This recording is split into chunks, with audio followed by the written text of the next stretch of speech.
some of which I'll show you in just a moment, of Ben defending his philosophy that because characters are fictional and not real, even if they are canonically under the age of consent, because they don't actually exist, they're all good and ready to go to be sexualized. I think— Don't say it like that, bro. I don't like the way he did all good and ready to go and just doing this with his hand. I didn't like that. All right, when YouTube animators get exposed. There's a dark side of animation, and honestly, we've tapped into it quite a bit. We've tapped into the dark side of animation quite a bit. We found some channels that just make absolutely wild things, but if you didn't know, maybe even to your disbelief, it gets worse than we thought. YouTube animators are sometimes some of the hardest working creators on the platform. That's a bar. Pausing right now to say that again. I just want to say, we all know how much work animators put in for YouTube and for the big screen, and they don't get no love, no rarely any Grammys, rarely any of that. And it's unfair for real. Creating the highest quality content, spending hundreds of hours molding their craft to utter perfection. Other times though, they're lustful lolly enjoyers and talentless manipulators. Guess what kind of animators we're going to be talking about today?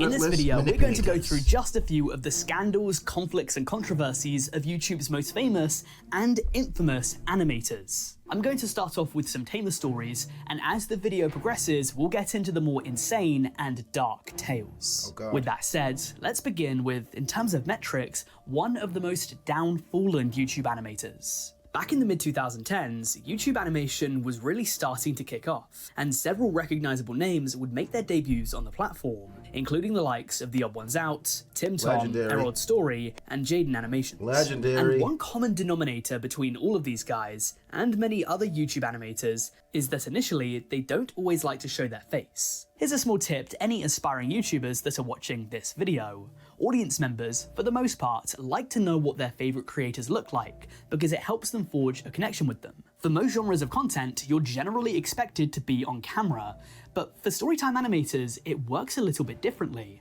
You see, for them, having a face reveal is more seen as optional than mandatory, and that's because they already have a face of the channel. That's going to be their character. For that reason, many of them just never face reveal. Now, there are countless reasons behind why someone would feel uncomfortable to have their face on camera, but I think that in general, Guys, you ever seen Jaiden R34? It's fucking... No, I've never seen that, and that's actually terrible that people would make that. This is what I'm talking about. How we just take wholesome things, beautiful things, like Jaiden is the most wholesome YouTuber known to man, and turn that into R34. That should have been me! No, if someone chooses you're uncomfortable to have their face on camera, but I think that in general, if someone chooses not to have their face out there, then that needs to be respected. And using the case of Jaiden Animation's face reveal as an example, I think that the vast majority of people, or at the very least the vast majority of Jaiden Animation fans, agree with me. So if you don't know this story, Jaiden was one such animator that at first didn't have her face out there. If you've been a long-time fan of hers, then you might know that especially early on in her days on YouTube, she struggled quite heavily with her body image. I've discussed her song Empty in collaboration with Boy in a Band several times on the channel by this point, but long story short, she had an eating disorder and severe issues with her appearance. She would discuss these issues within her video Why I Don't Have a Face Reveal, released in April 2017. And it was within that video that she'd tell an unsettling story from VidCon 2016. If you don't know VidCon, it's probably the largest convention for YouTube and content creation. Back in 2016, Jaiden agreed to attend, but there was one small problem. She hadn't face revealed yet. On top of that, according to Jaiden, at this point in her life, her satisfaction with her body was at an all-time low. For months, she had been starving herself and treating herself worse than poorly. But she told everyone that she was going to attend, and she felt an obligation to stay true to her word. So, according to Jaiden, she put on a brave face and went. This is how she described it in her video. I didn't want to let people down by breaking my promise to be there, and I wanted to see all my friends and supporters, but I was in such a terrible state. I didn't know what I was gonna do. I was panicking. I wasn't ready. I wasn't back to normal yet, but I was approaching so quickly, and there wasn't any time to go back. I told myself this was my punishment. I did this to myself. Oh, no. So I put on a mask and pretended to be fine. But then, something happened that would lead to a decade of controversy. Obviously, with VidCon being a creator event, a lot— That's actually really sad to think about, dude. Wow. And look how long of a way she's come, though, which is awesome. Like, she shows her face pretty often, and she seems a lot more confident as well. Didn't she also win one of the Mr. Beast games? It's good to see that she's really worked on herself, bro, and you can see it in real time, at least from what I see. So that's awesome. Yeah, Mel. Yeah, bro. Come on now. Big up Jaiden in the chat. W Jaiden in the chat. Some good lore here. It's good to see wholesome folks winning all the time. lots of people that go there want to make content out of it. And as usually we see freaking Rhodesian Prime winning. Niggas like that. We don't want that. Just crazy niggas, bro. Especially in the mid-2010s when the genre was at its high, some people would vlog. But with this came a problem, because Jaiden soon realized that her face was going to be in the vlog of a YouTuber that she attended the con with, and according to her, she pled with him to have her face edited out. I messaged the person who was taking a lot of video footage and asked them if I could censor my face out. I'm not going to mention who this person is because that detail doesn't add anything to this story, and I don't think it would benefit anyone if I did. She even offered to edit it for this creator, and he agreed. However, upon receiving the edited footage, he decided to release the uncensored, original version. Oh, that's dark. Jaiden's video. While he was unnamed in it, upon hearing a description of this unnamed YouTuber, fans were quick to piece the clues together and soon realized that the content creator she was talking about was another YouTube animator known as Alex Clark. Now, here's where things get interesting, because upon the internet agreeing that it was Alex Clark that Jaiden was talking about, he was essentially shunned by many of her fans and many fans of the storytime animation genre. In theory, this should be the kind of controversy that would have played yourself, bro. Played yourself. Played yourself like a fool. Even if you wanted to release your own edit, you could have just blurred her face. Like, what? You know what I'm saying? Like, he could have at least respected the wish to just blur her face. And you probably thought, nah, who cares about her? Who cares what she's thinking? You missed the point of branding at that point, right? Which means like a good reputation within the community that you're in. So people will always want to come back to you. Now no one is going to trust you. I don't know if they do now, but I know in that time, they're like, nah, we can't trust this guy. Because Jaiden told us like this crazy story about you that you just think you were the man. Fuck everyone else. That's a dickhead move, dude. You probably made bank off her face reveal. That's what I'm saying. You know, people probably flooded to that video just to see that face reveal. You know, like, and I'm assuming he knew. I'm assuming, I want to give him the benefit of the doubt, but there's a possibility that he knew. And he was like, honestly, I'm going to get a lot of views off this. I'm going to get a lot of views off this. And when you put views before, I don't know, building a community, building something that you're proud of building, of course people are going to hate on you. And honestly, rightfully so, deserved. I honestly only heard about this guy after he did this. I've never heard his name before, but yeah. It makes sense, right? If you want to get clout, giggity, like, you use someone that already has clout. Negative attention is still attention, unfortunately. Yeah, no, don't get me wrong. It definitely still is, but I'm not sure if I'd want that negative energy around me. Event storytime animation genre. In theory, this should be the kind of controversy that would eventually blow over. You would expect him to be plagued by it for maybe a few weeks or maybe a month or two, but according to Alex, he has been dogged by hate by Jaiden animation fans for several years now. Years on from when this controversy first began. 6 years since Jaiden Animation's video about it, Alex Clark would finally make a response in a video titled VidCon 2016 Explained. Within this video, he would finally reveal his side of the story, and made the claim that he didn't know the severity of Jaiden's situation. He made the point that he wasn't the first person to include Jaiden's face in his content, and claimed that he thought that he and Jaiden were friends prior to Jaiden's video. There are claims that I doxed Jaiden by being the first big YouTuber to post her face. This is false. As an example, At the time, I had 200,000 subscribers, and a week before my video went live, a channel with 1 million subscribers posted a video that featured Jaiden. As far as I know, the only channel Jaiden had issues with was me.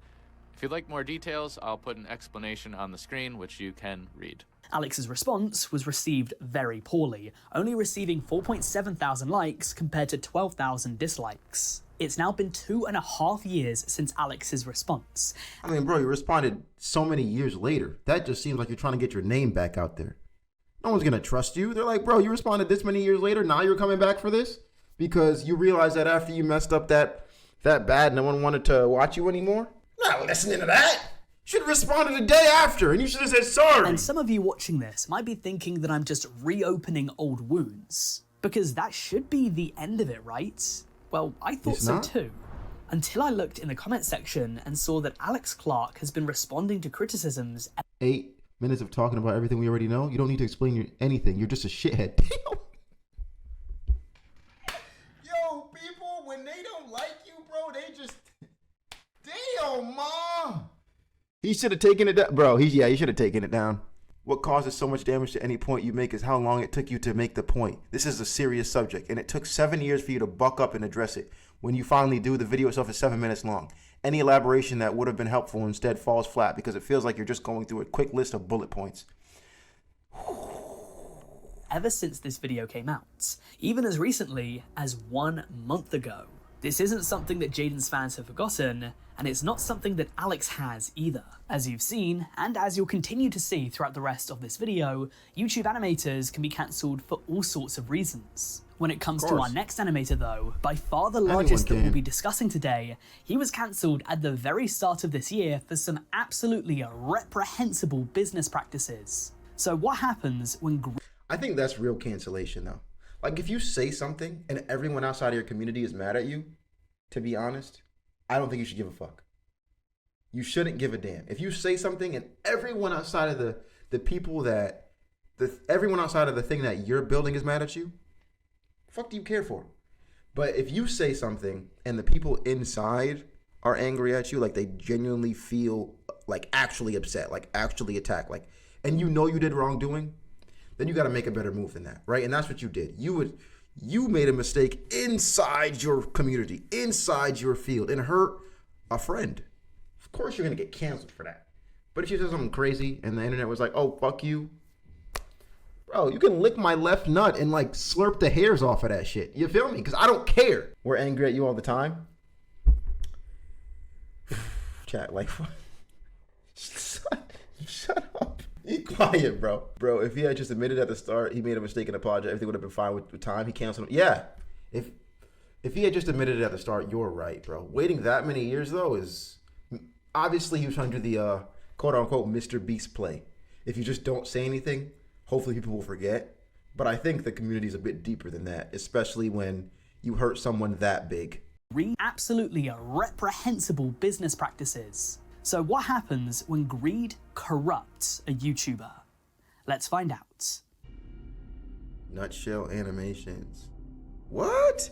I used to love his stuff. Nutshell Animations is a very large TikTok and YouTube channel which uploads, as their name would suggest, animation content. In particular, their bread and butter are animated shorts, where they'll take popular audio, which isn't theirs mind you, and then animate it, with several of these videos receiving view counts in the tens of millions.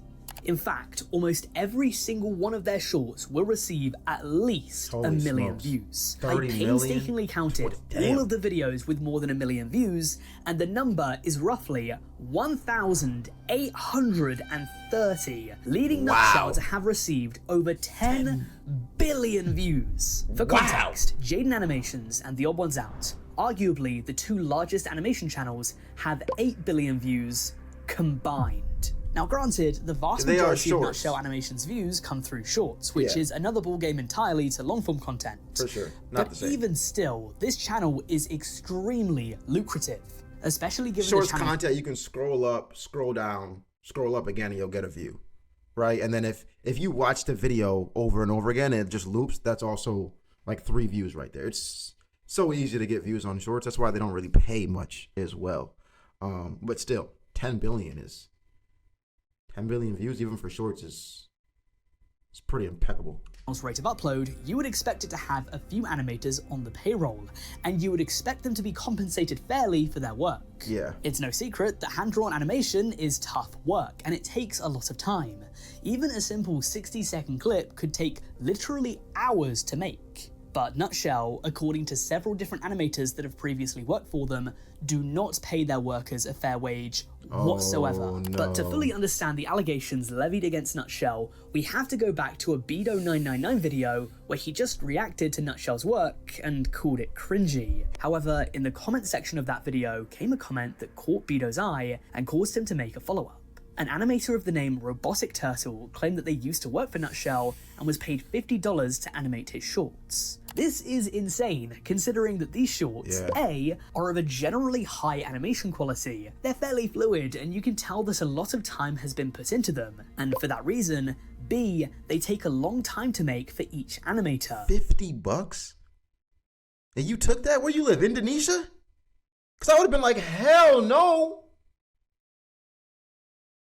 Hell no, what? $50? Yo, you should have taken it and uploaded it on your own channel. Be like, let's see if I can get more views than that. Like, you remember the story I told you yesterday about my dad the other day? It was the anniversary of him hitting his head. He dropped a window on his head and cut it. Happy anniversary to your dad. You know, ain't no way, bro. $50, just work at your local Walmart. But $50, depending on where you live, $50 can kind of stretch. It can stretch though. If he lives in, like, you know, a third world country, well, his local shop might not be paying that much. If you're putting a decent amount of time into it to make sure that these animations are of the highest quality possible, $50 is going to be paying most of these animators less than minimum wage. And this is even worse considering that the comment claimed Their that the monthly channel's pay is around $234,000 a month. Damn! Is $234,000. If that figure is accurate, $50 per animation is absolutely despicable. You're insane! In total, 3 animators reached out to Botw. For context, I'm taking his figures. So the first one that reached out generated 84 million views for Nutshell throughout 23 videos and was paid $1,200 for his efforts. It's estimated that these videos would have made Nutshell $12,000. So they made about 10% of the overall gross. However, the animator claimed that they had worked for 184 hours on these videos, so their pay worked out to just $6.50 an hour. In contrast, another animator received roughly $34 an hour. However, their animations were done in only 88 hours, and on average generated less views for the channel, so Nutshell is rewarding laziness. Rewarding laziness isn't a crime, but at least for me, this is a critique of their business model. Worse yet, keep this in mind. If the person behind Nutshell doesn't do their own animation, and if the audio for their videos is taken from other sources, then what do they actually do? Nah, actually, they actually have a peak model now that I think about it. Because all of their audio is taken from freaking memes, right? They probably have a 6-7 animation right now. You know, like, it's all taken from memes, and then they animate it, and they have other people. Dang! Y'all are moving crazy. Y'all are moving different. It's well done. Well done. It's well done. But, like, you need to pay people more. Please. That's just the answer, nothing. The person behind Nutshell is potentially getting $200,000 He's a businessman. I can't hate him for that. The most bare bones basic prompts you would ever hear. It appears as though the person or people behind Nutshell don't do anything. So you would imagine that they would have a lot of time on their hands. Perhaps they could spend that time to devise a way to fairly pay their animators and reward hard work. But it doesn't even end there, because Botw continued to dig and discovered some They also reuse their animations a lot? Oh, so they just repost and get... So they make an animation and then repost it on the same platform to make more money off of that same animation? Because I guess memes can go viral more than once, because they really are just memes. All right? I mean, I can't knock the business. It's a great business. Like, you're not doing anything wrong. I would say the only critique is, like, pay people more. That's it. Right? If you find a hole and it's legal and it serves people, as they clearly are, people are watching, like, what the fuck?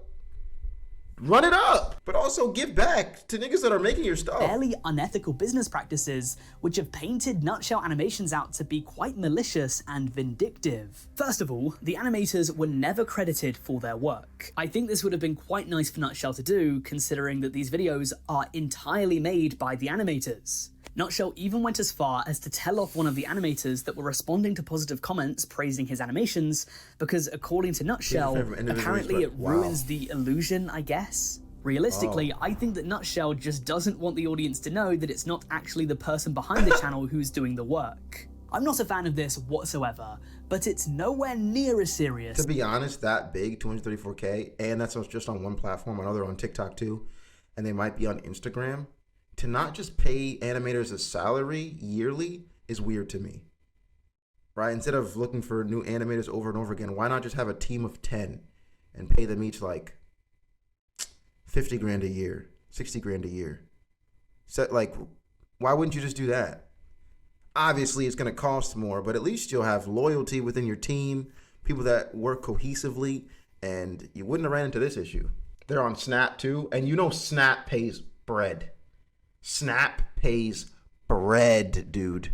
Yeah, oh man. As the next revelation, as Beto went on to reveal that Nutshell often hires teenage animators. One of the animators that Beto spoke to was just 15. And here's the thing. If a YouTube channel reaches out to a you kids don't need money. Especially a YouTube You kids don't need money. You ain't got no bills to pay. Take that $50 and run it up. Dang.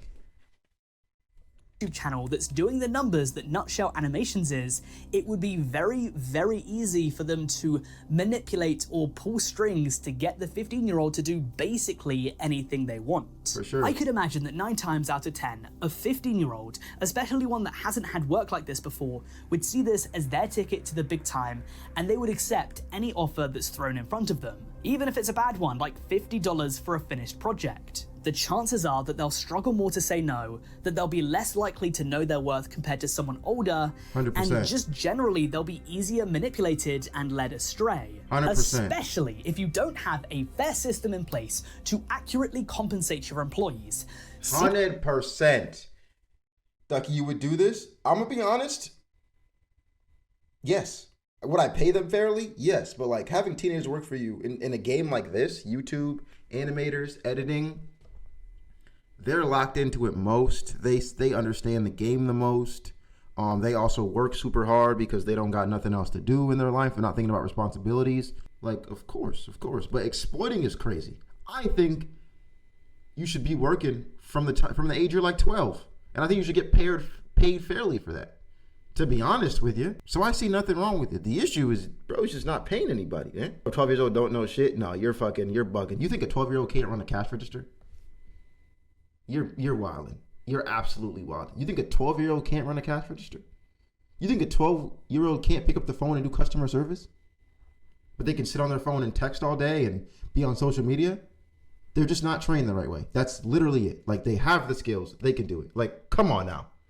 Come on now. Right? You think a 12-year-old can't mow somebody's lawn? Can't clean somebody's bathroom? Like, if we're talking about all those jobs? You think a 12-year-old can't do that? You think a 12-year-old can't cook some fries? Can't cook some burgers at McDonald's? You think... You got 12-year-olds out here working on farms, bro. Come on, dude. I don't believe that. They don't want you to work, right? And it's not, I don't even think it's because of money, right? I think it's because if you start working too early, you'll find what you like too early, and then you won't work for the system. 10 hats on. Out a fair system in place to accurately compensate your employees. Seeking out child labor seems a bit predatory to me. Here's another tip to any aspiring YouTubers who are watching this. If you're ever fortunate enough to have a company that's big enough that you're hiring employees, maybe sort out the pay before you start hiring 15-year-olds. Nutshell Animations is once more back to top-level view counts. The kids that watch his content either don't care, or more likely in my opinion, don't know. And the views keep coming in the tens of millions. Yeah. But if you want this video to get a view count in the tens of millions, then the best way to do that is by liking it and subscribing to the channel if you haven't already. Also, let me know down below in the comment section if there are any other animation controversies you'd like to see me cover in a future video. It always sucks when you see a content creator kind of skating by doing no work. And, you know, for me personally, I write the videos, I edit them, I record them. Basically everything is done by me. So as an independent creator, any ounce, any molecule or iota of support is genuinely appreciated. With that said though, we're swiftly moving on as things are about to get a lot more taboo. Even more taboo than child labor. We're moving on to an animator who is perhaps a bit too into animation, if you know what I mean. And if you don't, you'll soon see. Ben the Looney. Let's discuss Ben the Looney. To some, he's YouTube's most controversial cartoonist, or a degenerate YouTube artist. To others, well, he's nothing, because this guy is a fairly niche content creator. For 9 out of 10 people that don't know him for his controversies, the videos they might recognize, if any, was his content discussing annoying McDonald's customers. For context, his videos on this topic were made in the summer of 2016, which seemed to be the summer of YouTube animators just ragging on the annoying interactions they had in their first jobs. Ben the Looney's 2 videos on working at McDonald's have more than 1 million views combined, but his next most popular video has only 126,000 views, and that was made more than 12 years ago. If not for that, you might know him for ranting about kids cartoons, an activity that he'd take part in any time he got the chance. He's been on YouTube for quite a long time now and has received plenty of critique throughout the years, but none of it would compare to March 2024 after Jormy49's video on him. His video is 51 minutes long, but obviously, given its length, you'll understand Ben's story in much more depth than I can give you here. I'll link it down in the description in case you want to go down the Ben the Looney rabbit hole. But be warned, it's ridiculous. Given that many of the accusations and controversies about Ben are now several years old, a lot of them have been deleted or are now lost. For that reason, it's quite difficult for me to supply you with anything that isn't directly ripped from Jormy's video. For the purpose of this video though, I'm going to give you the footnotes and the highlights of what Jormy had to say about Ben. The first, the largest, and the most frequent critique that Ben receives is that this man is a straight up gooner. He's very publicly given his insightful take on Lolicon, which we'll get back to in a moment, and even had an era where his character was straight up naked as the day he was born. Yeah, this is the kind of stuff this guy was making. Ben the Looney is an accurate descriptor. I'm gonna bring back my critically acclaimed Artist Spotlight series. And today, we have a very obscure artist all the way from Austria in the early 1900s. Let me present to you the wonderful... Like he's actually butt naked, like you could see the V line and everything. What compelled you to do this? What compelled you to wake up one day and go, you know what? I don't want my animations to have a shirt on anymore. I want everyone to see my hot animation body. I want them all to fawn over my hot animation body. What? Full artwork of Adolf Hitler. And his praise of Hitler's artwork leads me onto another point, that being that many people have accused Ben of racism. Several years ago, Ben made a video about classic cartoons and the racism that's often found within them. Ben was of the opinion that anyone that was offended by these cartoons was just being too sensitive, and because he didn't find them racist, they therefore weren't. Obviously, there was also the Adolf Hitler Artist Spotlight, which I showed you before, but, you know, that was a joke. I assume. Yeah, Upon the it cartoon all makes sense. I mean, if I don't find it racist, it doesn't really matter. Like, if I just start killing all niggas, killing all white people, but, like, I don't find it racist. You know what I'm saying? Me personally, I don't, so it must not be. That's just how the game kind of works, though, Ben. I feel you, right? Because, like, you make your own... I see you. Okay. Racism video receiving a lot of backlash, Ben eventually took it down. But his opinions on race and racism are absolutely nothing compared to what we're about to discuss next. Because while Adolf Hitler might have been the most controversial person that Ben made an artist spotlight about, he was in good company. Because in the very first episode of the series, Ben decided to dedicate it to the Jeffrey Epstein of YouTube, Shadman. If you don't know Shadman, he is an extremely infamous internet cartoonist. He very often drew lolly content, so characters and even in some instances... Of course all the weirdos would kind of hang out in one group, right? Like, it just makes sense. Because everyone's going to ostracize you from their groups. They're going to be like, bro, get out, get out. and then you guys are all gonna form your own group that is pretty much based off of transgression. Like, we've just done things that are morally wrong, so we're all just gonna stick together and keep our secrets and do what we do, because, you know, we all like each other. Real girls that were under the age of 18 in a sexualized manner. He infamously drew an NSFW drawing of Keemstar's daughter, and was a main reason why Chris Tyson was cancelled back in 2024, as the internet discovered that Chris owned a piece of art that was drawn by Shadman. In the fallout of the drama, people were very quick to list everyone even remotely connected to Shadman, and Ben the Looney was one of those people. He gave an artist spotlight to him several years ago, essentially praising his work, and it doesn't stop at Shadman. I mean, there are multiple instances, some of which I'll show you in just a moment, of Ben defending his philosophy that because characters are fictional and not real, even if they are canonically under the age of consent, because they don't actually exist, they're all good and ready to go to be sexualized. I think that one of the main critiques— Don't say it like that, bro. I don't like the way he did all good and ready to go and just was doing this with his hand. I didn't like that. I didn't like that, bro. Don't do it like that. All good and ready to go. Like, what is that? We exist, they're all good and ready to go to be sexualized. I think that one of the main critiques of Ben is that for someone— Loli is the most disgusting and vile thing, and that's socially acceptable. But seriously, why is this okay? We need to start the Holocaust for people, bro. The unfortunate case is there's always going to be weirdos out here, man. They're always going to be here. Someone who is go to be sexualized. I think that one of the main critiques of Ben is that for someone who is so invested in the cartoon medium, he's made hundreds of videos discussing children's cartoon shows, but then he turns around and makes hyper-sexualized content. He very clearly is attracted to several of the characters in these kids shows. So if any kids watch his videos, they're now subjected to him openly gooning. Well, I miss Valentine's Day, but that's not gonna stop me from celebrating in my own way. And what is that? Drooling over what makes up my whole livelihood. Sexy cartoon gals. This list may include characters that, in the context of the show they come from, are much younger than the age of consent in the real world. However, I must remind you that they exist in a completely different plane than us living, breathing human beings do. In other words, not real. At number 12, we got Velma Dinkley from the Scooby-Doo franchise. Not a bad one to start the list, and an underrated cartoon babe.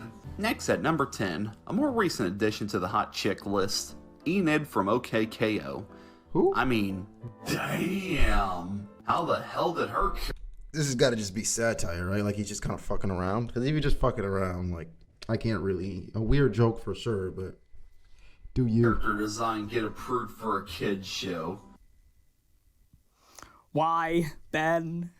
Why did we need to know which animated 12-year-old gets your dick the hardest, Ben? Why did you feel the need to tell the world? Why was this needed, Ben?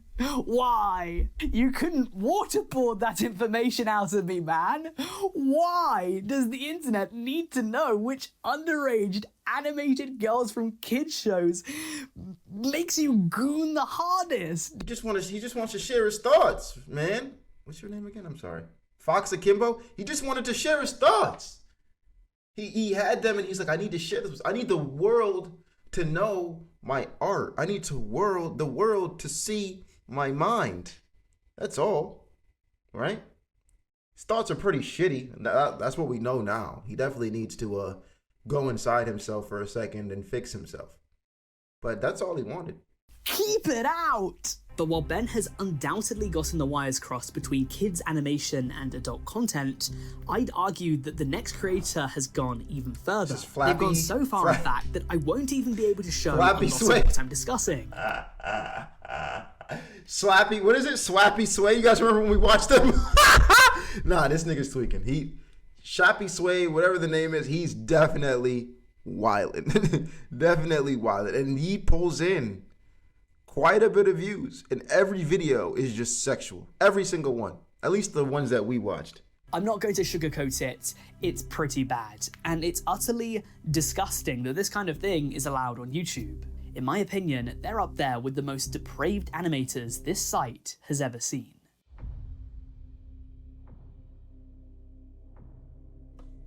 This is Shappy's Way, an animated YouTube channel with about 75,000 subscribers as of the time I'm writing this. Now, upon first glance, what do you notice? Probably nothing that bad. This looks like some It kids' just looks like animations. some sort of children's animated channel. Yeah. But this channel That's holds not how a it dark is. secret. And if you don't know about it yet, it's one that I'm going to expose. Oh yeah, This we channel know. is one of the most messed up I've seen in months. And given the nature of my job, that's saying something. Because this channel takes on an art style that is very clearly appealing towards young children, but the content they make is extremely suggestive. Yeah. Now, from what I've seen, there's nothing exactly... That's really the issue, right? If you had just used, like, let's take the Gooner bait out of the picture. If you had just used adult characters, bro, like characters that look like adults, no one would be hating on you, and it'd still be weird, but not as weird. But the fact that you're using like characters that damn near look like Happy Tree Friends characters, which are clearly aimed towards kids, it's kind of concerning, right? Because you essentially know what the audience is that you're bringing in. You're not stupid, right? You're not an idiot. Like, you know what type of people you're bringing into your stuff by the type of animation, and you still choose to do that. I saw one of my bro's younger siblings watching this. Damn! You better take his phone away, please. What scares me is parents would think their kid... Right? That's the scary part. Because that's how it really gets you. This could really end up on YouTube Kids like that. Because YouTube doesn't really check. They just see the animation style and they're like, YouTube Kids. So if a parent is looking over, they're going to be like, oh, you're watching kids content. If they see the beginning, they slide through, and it's not just kids content, dude. It's not just kids content. It's scary, which is a reason why I do not let my kids watch YouTube Kids. It's shit like this, right? It's exactly this. Like, PBS Kids is all you're watching, or you're watching normal YouTube, or you're watching a Disney movie, just a regular movie. When you are, you're not about to have you scrolling on shorts or whatever the frick you're doing. Because ain't no way. This is so easy to run into stuff like this. I've done it over and over again. Also, go outside, like, damn. Explicit here, because if it was actually explicit, the channel would just get terminated. But as I said, the entire thing is extremely suggestive. This is fetish content. I would argue that if there's a young child on YouTube and they're not watching YouTube Kids, what they would see is some of the most suggestive animation I have ever seen, wrapped up in a bluey style aesthetic. Oh, that's now, it's what not it is. like the Bluey style. You freaking genius. That is what it is. animators here are pretending. It's not like the video starts off with ABCs to hook into kids, and then when the mum's gone off to the other room, it just starts getting weird and all that. But I think things are even worse because the vast majority of the views that this channel are getting are short form, which means that for a lot of the people watching, they're not seeking it out. It's just coming up there naturally by the YouTube algorithm. Yeah. Worse yet, most of the comments seem Something that generally made me chuckle. supportive. LMAO, the vein, and the look on Shappy's face. Don't get me wrong, I'm not the first old person are to these talk about kids? Shappy's Way, and it's not like they don't see any backlash. But for the most part, at least in the videos that I found, they tend to go over well with their deviant audience. My thing is this. How old are the people watching this, bro? Like, that's my thing.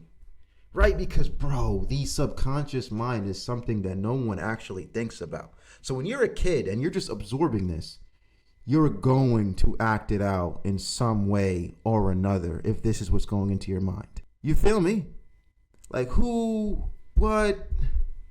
Why this specific art style? Please. You can make all of the suggestive animated content you want. Go for it. But to wrap it up in a bluey style aesthetic might mean that children are exposed to it. And I have a feeling that that's by design. My question is that out of all the art styles out there, out of the thousands you have to choose from, why would someone want this in particular to be the aesthetic of their suggestive content? Thank you. Maybe I'm sounding like a... And also, why can't you just make like Teen Titans shorts? You know, like Teen Titans Go type of shorts. Those are still funny. A lot of people still watch them. They can sometimes have innuendos, but like kids don't really notice them. And they're still funny for everybody watching. Why not make something like that? Like, why just straight up, oh my gosh, he's putting his dick in the glory hole type of videos? I don't want to see that. I'm not on this site for that. I know what site to go to if I want to see that. Karen or an old man yells at Cloud, I don't know. But I think that YouTube needs to be aware of this. I don't think that this sort of thing should be It welcome on the literally platform. is Bluey, bro. And I hope that we can at least put pressure on the company to at least take a look at the channel. Surely this isn't in the community guidelines. The channel is gaining millions of views a month. It's averaging just under 3 million a week. Wow. In my opinion, this is a joke, and especially given the recent crackdowns in the world on adult content, I think it's crazy because this would be so much easier for a child to stumble across than actual adult content where they'd have to probably go and seek it out. This is recommended to them by the YouTube algorithm. If they're on shorts and they're scrolling, it will pop up. And even if they find it through search, it's not like they're going to be looking up adult content. They might just look something up, they see the colorful thumbnail, and they click on it without actually knowing what it is. I don't like to be the judge, jury, and executioner, but I think that this channel needs to go. I think you should be. If I was the judge, jury, and executioner, You are. I would rule you guys guilty of not checking out my video on Anime Weeb's worst incidents. In that video, I cover the absolutely insane behavior displayed by the most unhinged fans of the anime genre. I kid you not, the first story in that video almost got me cancelled on Twitter. I just learned about what Japan did in WW2 in class. I've been shaking and crying ever since. This isn't the Sugoi Japan I know. This can't be real.